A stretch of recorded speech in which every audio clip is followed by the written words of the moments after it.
அருள்மிகு வடபழனி ஆண்டவர் திருக்கோவில்ல 31ஆம் தேதி தொடங்கிய வைகாசி விசாக பிரம்மோற்சவம் ரொம்ப அழகா விமர்சையா நடந்த திருக்கல்யாணம் 9ஆம் தேதி நடைபெற்றது.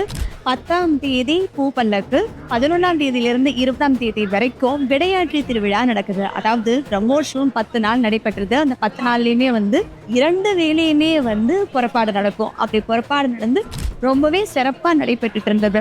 அப்படி இருக்கும்போது இப்போ ஒரு ரிலாக்ஸேஷன் அப்படிங்கிற ஒரு விஷயம் கண்டிப்பா வேணும் இல்லையா? சுவாமிக்கும் ஒரு ரிலாக்ஸேஷன் வேணும்.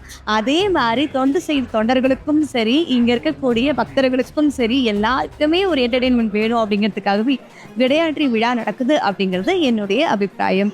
அப்படி இருக்கும்போது அந்த விடையாற்றி விழான்னு பார்த்தோம்னா 11ஆம் தேதி சாயந்தரம் மாலை 6 மணிக்கு அபிநயா நடன பள்ளியும், சாயந்தரம் 7 மணிக்கு வீரமணி ராஜு சாருடைய இசை கச்சேரி நடக்க இருக்கு. 12ஆம் தேதி சேது லக்ஷ்மணன் அவர்களுடைய பக்தி பாடல்கள், 7 மணிக்கு உங்களுக்கு ஜெயராமகிருஷ்ணன் அவர்களுடைய தமிழிசை பாடல்கள் நடக்குது. 13ஆம் தேதி பார்த்தோம்னா திரு நாகை முகுந்தன் அவர்களுடைய சொற்பொழிவு சாயந்தரம் 6 மணிக்கும், 7 மணிக்கு ஆன்மீக பேச்சாளர் சுதா சேஷன் அவர்களுடைய ஆன்மீக சொற்பொழிவு நடக்குது. அப்புறம் 14ஆம் தேதி கவிநய நாட்டியாலய பள்ளி பரதநாட்டிய நிகழ்ச்சியும், சௌந்தரலட்சுமியுடைய தமிழ் பக்தி பாடல்கள் நிகழ்ச்சியும் நடக்குது. 15ஆம் தேதி கதிராலயா நடனப்பள்ளி மாணவிகளுடைய பரதநாட்டிய நிகழ்ச்சியும், ஸ்ரீகாந்த் பாகவதருடைய நாம சங்கீர்த்தமும் நடக்குது. 16ஆம் தேதி செல்வன் வைபவுடைய ஆன்மீக சொற்பொழிவு நடக்குது. மாலை 7 மணிக்கு செல்வி தியாவுடைய பக்தி பாடல்கள் நிகழ்ச்சி நடக்குது. 17ஆம் தேதி சூர்யா நாட்டியாலயா பள்ளியுடைய பரதநாட்டிய நிகழ்ச்சியும், இரவு 7 மணிக்கு தேசம் அங்கேற்கரசி அவர்களுடைய ஆன்மீக சொற்பொழிவு நடக்குது.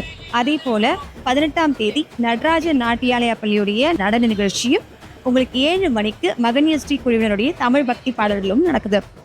19ஆம் தேதி தஞ்சை ராஜனுடைய இன்னிசை கச்சேரி 6 மணிக்கும், 7 மணிக்கு வினயா வித்யா குழுவினருடைய தமிழிசை பாடல்களும் நடக்குது. அதே போல 20ஆம் தேதி ஸ்ரீ மஞ்சரி நித்யானந்தா நடனப்பள்ளி மாணவர்களுடைய பரதநாட்டிய நிகழ்ச்சியும், செந்தமிழ் சுடர் திரு கி சிவகுமாருடைய ஆன்மீக சொற்பொழிவும் நடக்குது.